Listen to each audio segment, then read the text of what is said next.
Buonasera da Sicilia 24, le principali notizie. Migranti dopo l'ultima strage con 27 morti e 60 dispersi, si riaccendono le polemiche, duri partiti di opposizione, atto di accusa della ONG Casarini, il governo non ha diramato l'allert, la procura di Agrigento indaga per naufragio colposo. Sangue sulle strade siciliane. A Favara, nell'Agrigentino, un uomo muore schiacciato alla sua auto che aveva lasciato parcheggiata in salita. A Trapani si schianta contro un muro, perde la vita un 46enne.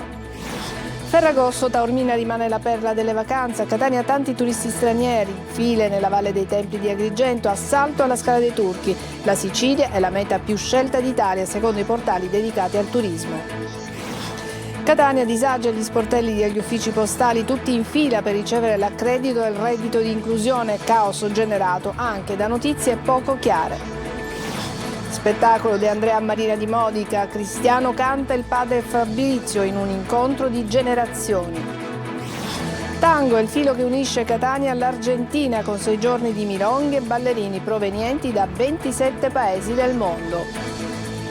Calcio, Palermo ancora alla ricerca di un portiere dopo aver perso Gomis per qualche mese, si fa anche il nome di Perin della Juventus. In Serie C il Catania pensa a sfoltire l'organico per poi andare a caccia degli altri 2 obiettivi di mercato, un centrocampista e un attaccante.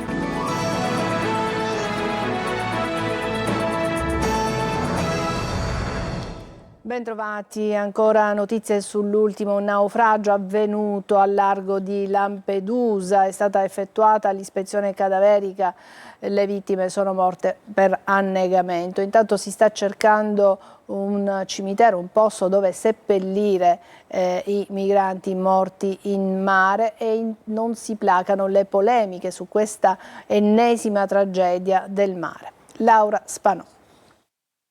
Si sono concluse nella camera mortuaria del cimitero di Calapisana a Lampedusa le ispezioni cadaveriche su 23 salme dei 27 migranti morti nel naufragio di 2 barche a 14 miglia a sud dell'isola. I 23 migranti, 13 uomini, 7 donne e 3 minori, fra cui una neonata, sono tutti annegati, sui loro corpi nessun segno di violenza. La procura di Agrigento, che indaga per naufragio colposo a carico di ignoti, ha dato il via libera al seppellimento. La prefettura sta cercando le sistemazioni nei cimiteri della provincia.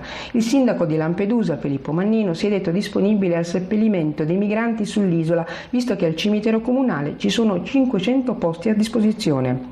All'appello mancano 17 dispersi, mentre 61 sono i superstiti. Intanto non accennano a placarsi le polemiche, perché nessuno è intervenuto in tempo utile per salvare quelle vite. È la domanda che pone Laura Boldrini, deputato PD e presidente del Comitato Permanente della Camera sui diritti umani nel mondo.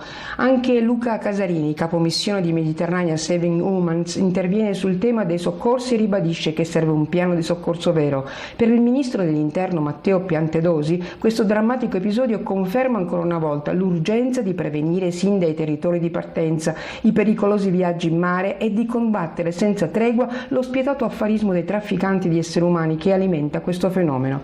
Intanto ci sono stati altri 2 sbarchi con 46 migranti, mentre una bambina arrivata con la madre nei giorni scorsi è ricoverata in gravi condizioni all'ospedale dei bambini di Palermo. Le condizioni della bimba sono molto serie, dicono i medici. Purtroppo i giorni trascorsi in mare hanno segnato la piccola paziente.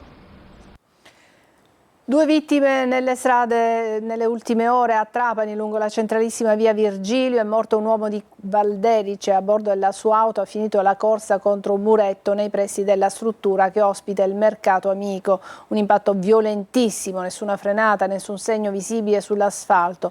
L'uomo è morto sul colpo. Tra le cause possibili un colpo di sonno, un malore oppure la velocità. A Favara, nell'Agrigentino, un uomo che aveva lasciato l'auto in salita per andare a chiudere il cancello di casa è stato travolto dalla sua stessa auto che aveva un carrello agganciato e che è scivolata lungo la discesa. A perdere la vita un uomo di 58 anni, ex proprietario di una palestra. La polizia di Catania ha sospeso per 10 giorni e bloccato le autorizzazioni per la gestione della discoteca di uno stabilimento balneare nella zona della Scogliera dopo la rissa durante una serata scoppiata per futili motivi sulla pista da ballo con un giovane che si era poi presentato in ospedale riferendo di essere stato aggredito con calci e pugni al volto e su tutto il corpo, refertato per contusioni varie e trauma cranico facciale.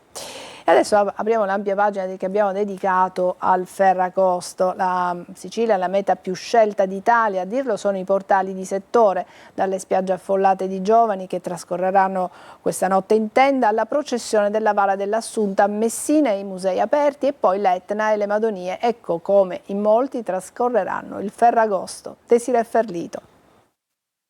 Nonostante la crisi del settore turistico, confermata dai numeri di Confcommercio, la Sicilia, piena di turisti da ogni dove, si conferma meta più scelta d'Italia, seguita da Puglia, Calabria e Trentino. A incoronare l'isola come grande protagonista del Ferragosto 2025 anche il portale Ollidu. Al primo posto c'è San Vito Lo Capo.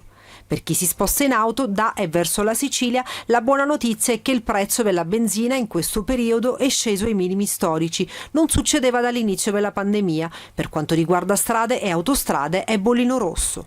Nella notte più attesa dell'estate le province dell'isola propongono diverse opportunità. Le spiagge si riempiono di giovani che attrezzati di tende resteranno svegli tutta la notte tra musica, canti e stelle cadenti.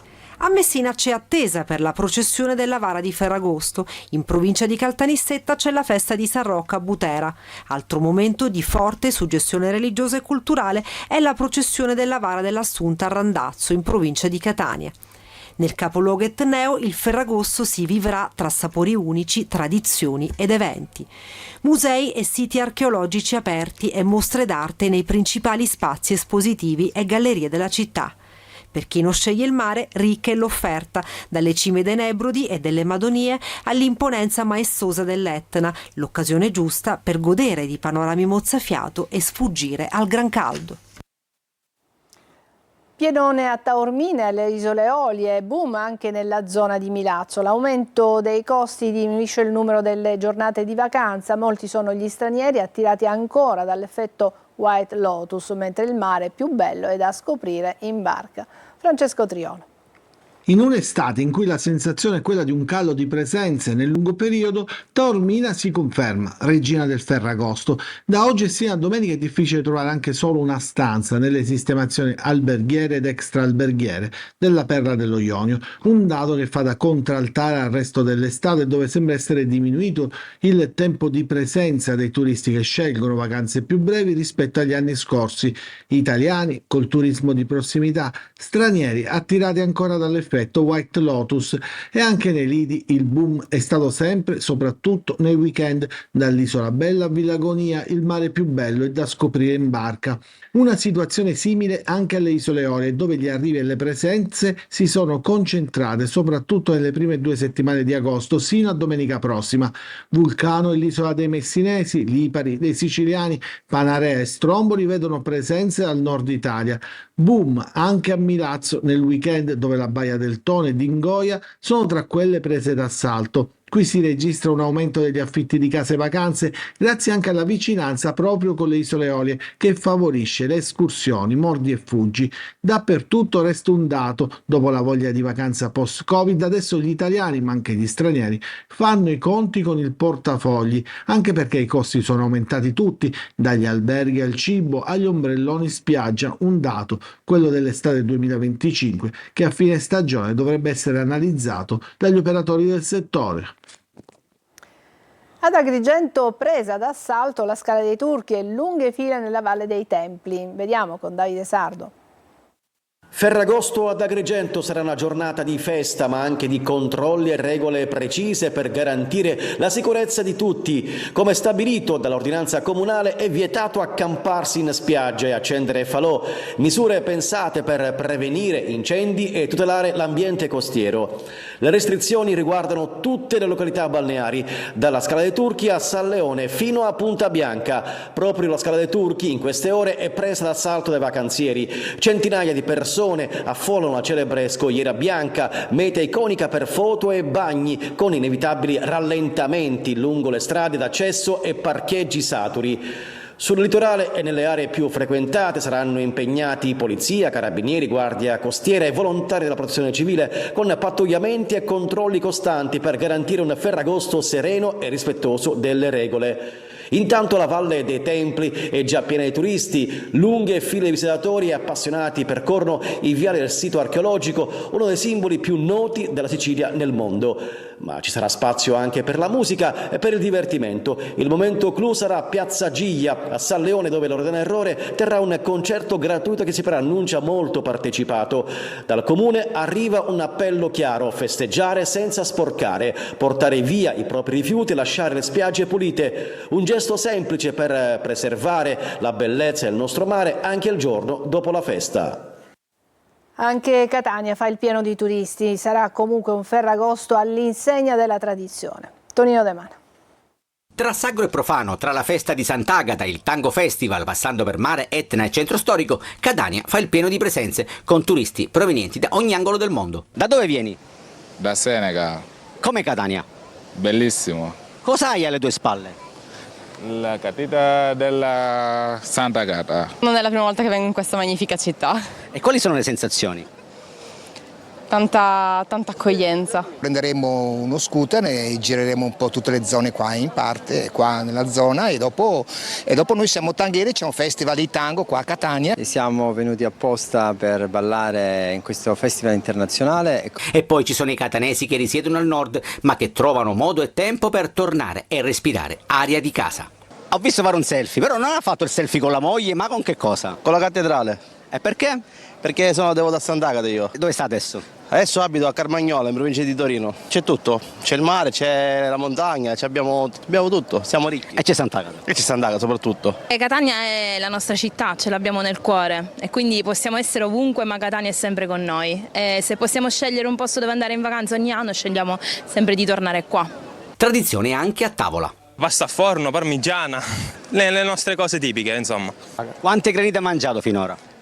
Tante, non le contiamo più praticamente. Parmigiana, pasta al forno, caponata, cose estive diciamo, no? Che tutti i giorni insomma non si fanno. Non si bada la linea? No, si vede, no? Io invece manderò la linea, quindi pesce arrostito, insalata verde e un bel bicchiere di vino bianco che non guasta mai.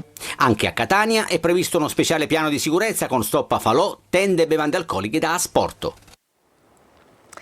Letta intanto torna a farsi sentire. L'Osservatorio Ateneo dell'Istituto Nazionale di Geofisica e Vulcanologia comunica che sul vulcano dalle telecamere di sorveglianza si osserva una colata lavica in area sommitale con progressione del flusso lavico in direzione sud. Le localizzazioni delle sorgenti risultano in una quota di 2.900 metri tra i crateri Voragine e nord-est, non si osserva emissione di cenere e quindi l'aeroporto catanese è pienamente operativo.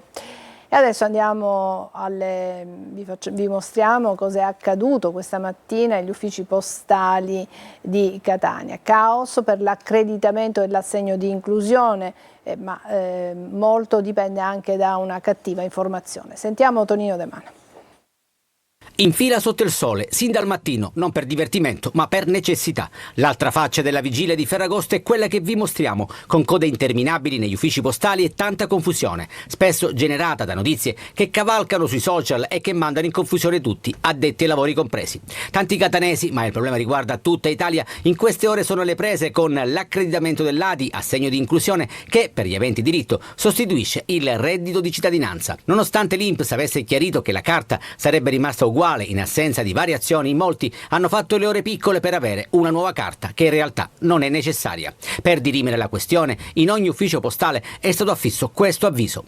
Informiamo gli utenti che hanno ricevuto conferma per il rinnovo dell'assegno di inclusione che, contrariamente a quanto comunicato via SMS, l'accredito sarà effettuato sulla carta già in possesso. Inoltre verrà incluso l'importo della prestazione ponte per la mensilità di luglio. La comunicazione è servita in parte a placare gli animi, con gli utenti disorientati a cercare di contattare il CAF di riferimento, il più delle volte chiuso per ferie. Da qui altra confusione. Ricordiamo che la nuova carta è prevista solo in caso di smarrimento di quella precedente oppure nel caso ci fossero variazioni nel nucleo familiare. I militari del soccorso alpino della Guardia di Finanza di Nicolosi sono intervenuti per soccorrere sull'Etna 2 turisti che in sommità hanno accusato dei malori. Il primo intervento è nella zona dei Monti Silvestri, dove una turista francese di 17 anni si è sentita male. La ragazza è stata trasportata fino alla strada provinciale 92 con l'utilizzo, lo state vedendo, di una barella Titan Basket, percorrendo la risalita del ripido canalone sabbioso per essere poi affidata alle cure sanitarie del personale del 118. Il secondo intervento è stato invece prestato nei confronti di un 36enne di origini catanese e residente in provincia di Bergamo, colto anch'egli da malore in prossimità del cono superiore dei Silvestri a quota 2020 metri. E c'è stata un'altra curiosa soccorso. A Randazzo, nel Catanese, i forestali sono dovuti intervenire per aiutare 2 escursionisti che, inseguiti da un toro, sono stati costretti ad arrampicarsi in velocità su un albero per non essere incornati. Si tratta di 2 giovani, un uomo e una donna, che durante una gita si sono imbattuti in un gruppo di bovini al pascolo, tra cui c'era appunto un toro che li ha puntati. La pesca del gambero rosso vietata ai pescatori siciliani per tutto il mese di agosto fino a settembre. È un paradosso che fa alzare gli scudi alle associazioni di categoria, perché dall'altra parte del Mediterraneo invece si può pescare il gambero rosso. Laura Spanò.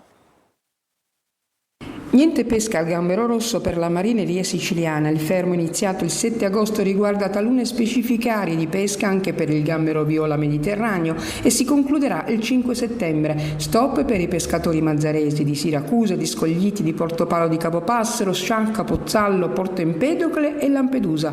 Obiettivo è quello di proteggere le zone di crescita e riproduzione degli stock di gambero rosso gigante, blu e rosso. C'è un paradosso in questa vicenda però, che in queste aree vietate alla marineria siciliana potranno pescare tranquillamente quelle transfrontaliere con pescherecci nordafricani, tunisini per lo più, non sottoposti a regolamenti, direttive, raccomandazioni o provvedimenti normativi. Una situazione che sa di beffa, fermi da una parte, operativi sul versante opposto. Sul piede di guerra le associazioni di categorie siciliane che dissentono ancora una volta su quanto deciso dal Ministero, che non tiene conto della programmazione delle imprese, della situazione in cui versa la marineria siciliana, che nel 2025 fa i conti con perdite che si aggirano attorno al 30%. Adesso una breve pausa, poi parleremo di musica con il figlio di De André e anche di ballo, parleremo di tango. A tra poco.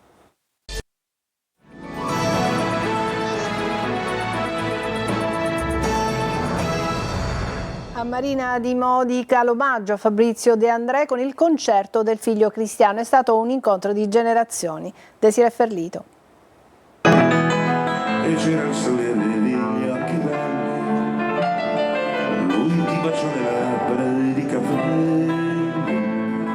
Grande successo all'Auditorium Mediterraneo di Marina di Modica con De André canta De André nei teatri. Il figlio di Faber, unico vero erede del patrimonio musicale deandreiano, ha portato sul palco il meglio del repertorio finora affrontato, accompagnato dagli indispensabili musicisti: Osvaldo Di Dio alle chitarre, Davide Pezzin al basso e poi Luciano Luisi alle tastiere e Ivano Zanotti alla batteria. C'è un dollaro d'argento sul fondo del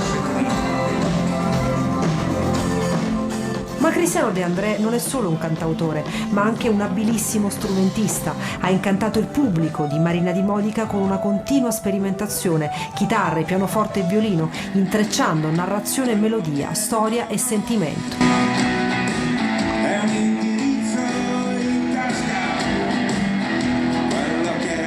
La sua tournée è un omaggio al padre Fabrizio e alle sue canzoni impresse nella memoria collettiva e ancora estremamente attuali. Un incontro di generazioni, un racconto in musica, una riflessione sull'eredità artistica e umana di uno dei più grandi cantautori italiani. Una serata ricca di memoria, poesia e attualità sotto il cielo stellato di Marina di Modica.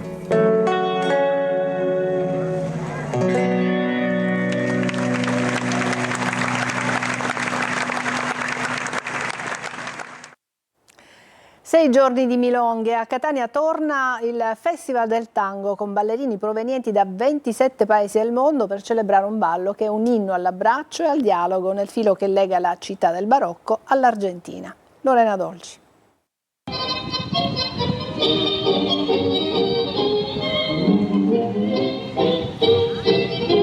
I passi tanti si intrecciano nelle piazze, il popolo del tango scopre il barocco di Catania, un filo sottile che dall'Argentina arriva al Catania Tango Festival, che festeggia con questi flash mob 23 anni di amore puro. 6 giorni di milonghe, 500 ballerini provenienti da 30 città italiane e mezzo mondo. Il tango unisce 27 nazioni in un unico abbraccio e questa è la cosa più bella che possa accadere per chiedere una pace fra i popoli. Il tango è dialogo silenzioso e rispetto reciproco, parla la lingua del corpo e della musica. Nell'anfiteatro delle Ciminiere che ospita la manifestazione va in scena la ronda delle coppie di maestri argentini.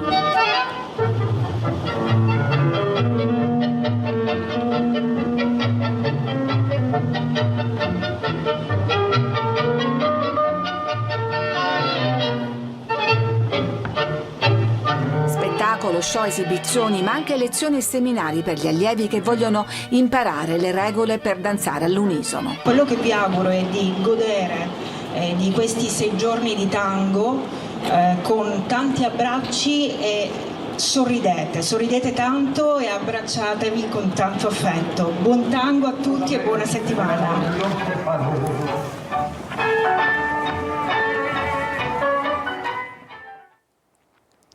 Breve pausa, poi parleremo di calciomercato soprattutto. A tra poco.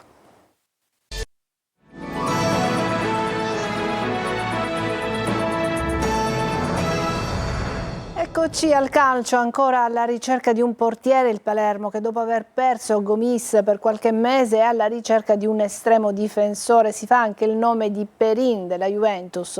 Sentiamo Marco Gullà. Nodo portiere. Il Palermo non lo ha ancora sciolto. L'infortunio rimediato da Gomis nell'amichevole con il Manchester City ha stravolto i piani del DS Osti e del tecnico Pippo Inzaghi. Adesso è caccia sfrenata ad un portiere. Il nome nuovo è quello di Mattia Perin, attualmente secondo alla Juventus. L'estremo difensore avrebbe voglia di tornare a giocare titolare e Palermo potrebbe rappresentare un'ottima occasione di rilancio per lui, ma non è una trattativa semplice. Nella lista che in questo momento ha il DS rosanero ci sono anche i nomi di Jesse Joronen, svincolato, ex Venezia e già allenato da Inzaghi, Pierluigi Gollini della Roma con possibile contributo giallorosso all'ingaggio e Jonathan Klinsmann del Cesena. Più complicate le piste che portano a sempre del Pisa e Rui Patricio, quest'ultimo escluso dai radar. In entrata si avvicina l'arrivo di Davide Veroli dal Cagliari, prestito con diritto di riscatto e obbligo in caso di promozione in Serie A. Sul fronte campo, ieri allenamento al Barbera focalizzato sulle palle inattive in vista della gara con la Cremonese di Coppa Italia di sabato. Il Catania pensa a sfoltire l'organico e poi andrà a caccia degli altri 2 obiettivi di mercato, un centrocampista e un attaccante. Marco Carli. Toscano e Pastore si confrontano al termine di uno degli ultimi allenamenti del Catania. Facile pensare che sia per il mercato. Intanto bisogna sistemare chi non fa parte del progetto, come De Rose, oppure Marsura, D'Andrea, Silvestri, Peralta, Frisenna, Popovic, che andrà probabilmente in Australia. Resteranno invece, a meno di offerte monstre dell'ultima ora, Jimenez, su cui si lavora per il rinnovo e si continuerà a farlo, e Di Gennaro. L'occasione d'ausilio era troppo importante da cogliere, lo si è fatto senza cedere. Piazzato qualche esubero, si punterà alle entrate, sicuramente 2, un attaccante di peso che dia alternative a Toscano per non ripetere l'esperienza dell'anno scorso quando si fermava Inglese. Qualcuno arriverà anche a centrocampo, visto che Quaini sarà squalificato per i primi 4 turni e in considerazione dei tempi di recupero di Ditacchio. Si pensava ad un prospetto giovane e futuribile, mentre si andrà, per i motivi che si diceva, su un giocatore già pronto, con probabilità non Vallocchia. Intanto la squadra prepara la partita in casa del Crotone per la Coppa. Casasola, troverete la sua intervista integrale sul sito siciliaweb.it, ha parlato ai nostri microfoni anche della gara di domenica. Vogliamo arrivare al massimo la prima di campionato, però siamo già a un buon punto, quindi la partita contro il Crotone sarà sicuramente un bel banco di prova, arriveremo bene, preparati, allenati, quindi vogliamo fare una grande partita, vogliamo passare il turno e poi prepararci appunto per l'inizio del campionato. È tutto per questa edizione di Sicilia 24, grazie per l'attenzione, a tutti una buona serata, buon Ferragosto.